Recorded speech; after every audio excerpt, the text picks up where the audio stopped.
Kaimore top बाजावर। ये जिला बाजावर का सबसे ऊंचा तरीन पहाड़ है। इसको कोहेमोर भी कहा जाता है और इसको 3 चोटियों वाला पहाड़ भी कहा जाता है। ये बाजावर के तमाम इलाकों से दिखाई देता है और जब मौसम साफ हो तो पिशावर से भी कभी कभार दिखाई देता है। ऊंचा तरीन पहाड़ होने के साथ साथ ये एक इंतहाई तारीखी पहाड़ भी है। विकिपीडिया के मुताबिक यहाँ पर सिकंदर आजम ने कैमोर के दामन में कदीम शहर नीसा और निसायन कॉलोनी की बुनियाद भी रखी थी।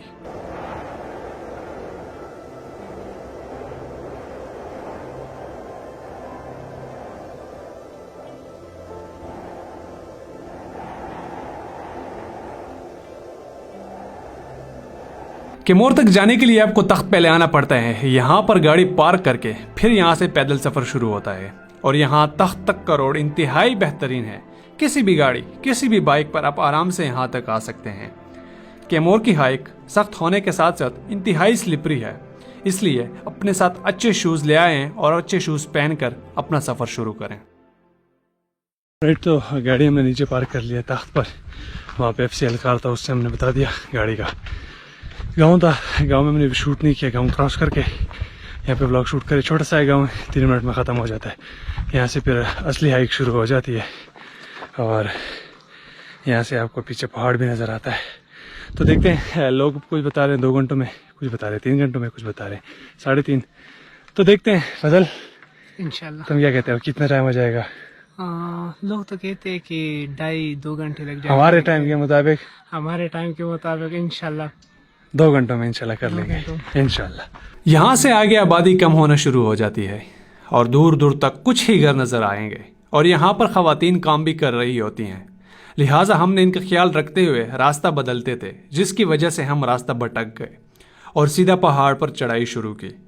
और यहाँ पर बहुत ज़्यादा कांटे थे और स्लिपरी रास्ता भी था, जिसकी वजह से काफ़ी मुश्किल हुई, लेकिन हमने हिम्मत ना हारी और सफ़र जारी रखा। तो ट्रैक हम गलत कर चुके थे क्योंकि हमारे एक फैमिली जा रही थी, उसको हम फॉलो कर रहे थे। तो वो तो घर में चले गए और हम गलत ट्रैक पर आ गए। और ट्रैक सीधा करते करते झाड़ियों में से होते हुए शदीद कांटे एक तो हमें लगे, बहुत ज़्यादा कांटे थे। और दूसरी बात, पूरे हमारे 30 मिनट ज़ाया हो गए। मैं तो ट्रैक पर सीधा हो गया हूँ, वो लोग अभी भी इधर उधर हैं।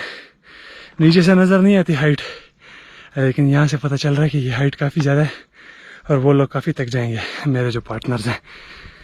जैसे ही हम इस जगह को क्रॉस करते तो हम अपनी दूसरी स्टॉप पर पहुंचते, लेकिन इंतहाई सख्त धूप और झाड़ियों के कांटे बदन में चुभने की वजह से और पाँव का स्टेबल होना नामुमकिन था। इसलिए कहीं ना कहीं महसूस होता था कि हम हिम्मत हार जाएंगे, वापस चलने में ही बेहतरी होगी। लेकिन फिर हिम्मत करते और आगे बढ़ते कि बिलाखिर हम दूसरे स्टॉप पर पहुंच ही गए। ओके जी, तो कैंप 2 पर हम पहुंच गए। कैंप 1 वो नीचे था जहाँ पे हम रास्ता गलत कर चुके थे, तो इस वजह से मैं टाइम काफ़ी ज़्यादा लग गया। ये कैंप 2 है। यहाँ पे पहुँच के ये पीक जो है ना हमें क्लियर नज़र आ रही है। वेदर भी आपको नज़र आ रहा होगा, ऊपर बेहतरीन किस्म के बादल हैं, बेहतरीन किस्म की ग्रीनरी है और यहाँ से जो व्यूज़ हैं वो भी बड़े बेहतरीन किस्म के नज़र। खैर इस तरह तो थोड़ा सा डस्ट है, उसकी वजह से व्यूज़ काफ़ी वो हैं। तो यहाँ पर पहुँच के थकावट तो बहुत ज़्यादा है। ये पसीने, ये थकावट, ये मेरे लिए कुछ भी नहीं है। अगर मैं ऊपर पहुँच जाऊँ, पीक कर लूँ, टॉप कर लूँ, यानी कि बाजावर में पहली दफ़ा इस पर मैं पहुँच जाऊँ, तो मेरे लिए कुछ नहीं होगा। तो मैं तब खुश हो जाऊँगा, तब मैं मानूंगा कि हाँ मेरी मेहनत रंग ले आई है। इंशाल्लाह टाइम कम है, ऊपर पहुँचना है। दूसरे स्टॉप के बाद अगली चढ़ाई तक का रास्ता कुछ बेहतर था। ना ज़्यादा चढ़ाई थी, ना ज़्यादा मुश्किल रास्ता, और यहाँ पर एक छोटी सी आबादी भी है जिन पर से गुजरते हुए वो आपको चाय पानी का पूछते हैं। और अगली चढ़ाई तक तकरीबन 30 से लेकर 40 मिनट का रास्ता है, यानी कि इस दौरान आपका स्टेमिना अच्छा खासा बहाल हो जाता है। ऑलराइट, तो ये है कोहेमोर का बेस कैंप। टूरिस्ट होते हैं लोकल, यहाँ मेजॉरिटी बाजावर के जो लोग हैं यहाँ तक आते हैं। यहाँ पे नीचे थोड़ा सा मैदानी इलाका है, मैदान टाइप जगह है। यहाँ पे अपने प्रोग्राम वगैरह करते हैं खाने पीने का, या बैठ जाते हैं, महफिल वगैरह लगा लेते हैं कुछ टाइम के लिए एंजॉय करने के लिए। ऊपर नहीं जाते क्योंकि ऊपर इतना रास्ता भी रहता है। लेकिन हमने इरादा किया है, मैंने और फजल ने, हमारे बाकी 2 जो पार्टनर्स हैं वो तो बहुत पीछे हैं, हमने इरादा किया कि एक बार यहाँ तक आ गई तो ट्राई ज़रूर करते हैं। यहाँ का एक रहने वाला बच्चा था, वो बता रहा था कि ऊपर का रास्ता भी नहीं है, वैसे ही झाड़ियों के अंदर में से जाना पड़ेगा। अरमान ना रह जाए कि बेस कैंप तक गए थे, चोटी तक नहीं पहुंचे। इसलिए यहाँ से हमने जाना है, जहाँ तक पॉसिबल हो हमने कोशिश करनी है, एक्सपीडिशन करनी है इंशाल्लाह।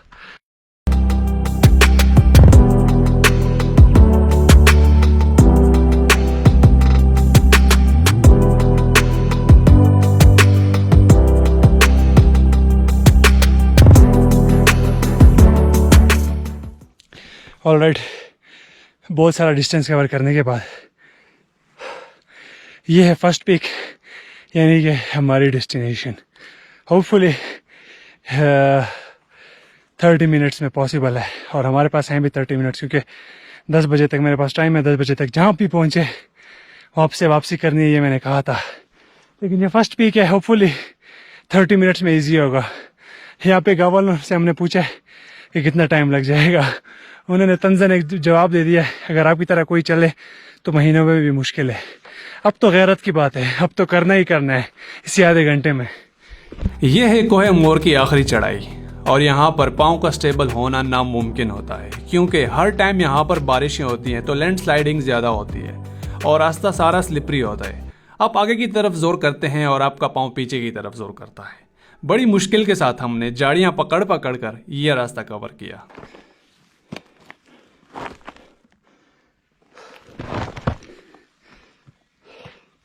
Oh, this is the top of Koh Moor. Yeah. And finally, I have done it. Exactly 10 बज रहे हैं। आधा घंटा हमारा ज़ाया हो गया। 2 घंटों में ये पीक हमने कवर कर लिए। तो फाइनली मैं फ़ख्र से कह सकता हूँ कि कोह मोर की एक्सपेडिशन मैंने 2 घंटों में कर ली, और बिल्कुल इस टॉप तक। बैकग्राउंड में आपको क्लाउड्स नज़र आ रहे हैं, क्लाउड्स की बिल्कुल पैरेलल है हम। सांस बहाल करता हूँ मैं, फिर आपसे बात करता हूँ।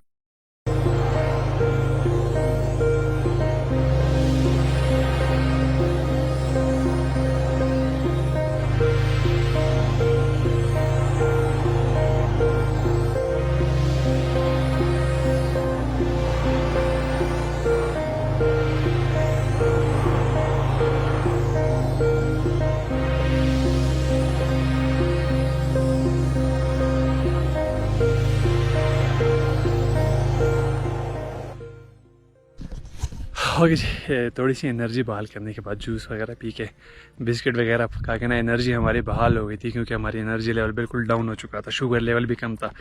तो अभी थोड़ी सी इन्फॉर्मेशन मैं आपको देते चलूँ। जहाँ पे क्लाउड्स हैं, व्यू बिल्कुल छुपा हुआ है। इस साइड पे जो है ना मलाकंड एजेंसी का इलाका आता है, दरगाही का इलाका था, वो सारा छुपा हुआ है। इस साइड पे जो है ना मोमंद का इलाका आता है, और जिस साइड से हम चढ़े वो बाजावड़ का इलाका था। तो इस पहाड़ की हाइट इतनी है ना कि ये इन एजेंसी के बीच में एक बाउंड्री का किरदार भी अदा करती है, और ये मेरे ख्याल से ये तीनों इलाकों से नज़र आता है, इसकी इतनी हाइट है। और इसी वजह से इसकी इतनी खूबसूरती है। और लोकल टूरिज़्म यहाँ पे बहुत ज़्यादा है, लेकिन वो सिर्फ बेस कैंप तक ही होती है, यहाँ तक बहुत कम आती है। यहाँ पर आने का मज़ा तब आता है जब आपके पास ज़्यादा टाइम हो और अपने साथ खाने पीने का सामान ले आएँ और ज़्यादा टाइम गुजारें। और जब भी खाने पीने का सामान ले आएँ, मैं आपको नसीहत करूँगा कि वहाँ से उसको साफ़ भी करें, यहाँ पर गंदगी मत छोड़ें। तो हमने रिफ़्रेशमेंट के बाद वापसी का रास्ता इख्तियार किया, और वापसी के रास्ते के साथ मैं आपको बता दूं कि मैं अपने दोस्त फ़ज़ल मालिक और रिजवान भाई का बहुत ज़्यादा शुक्रिया अदा करता हूं कि जिनकी वजह से मैंने बाजावड़ की खूबसूरती को एक्सप्लोर किया। उम्मीद है आपको भी पसंद आ गई होगी। मिलते हैं तब तक एक नए एपिसोड के साथ।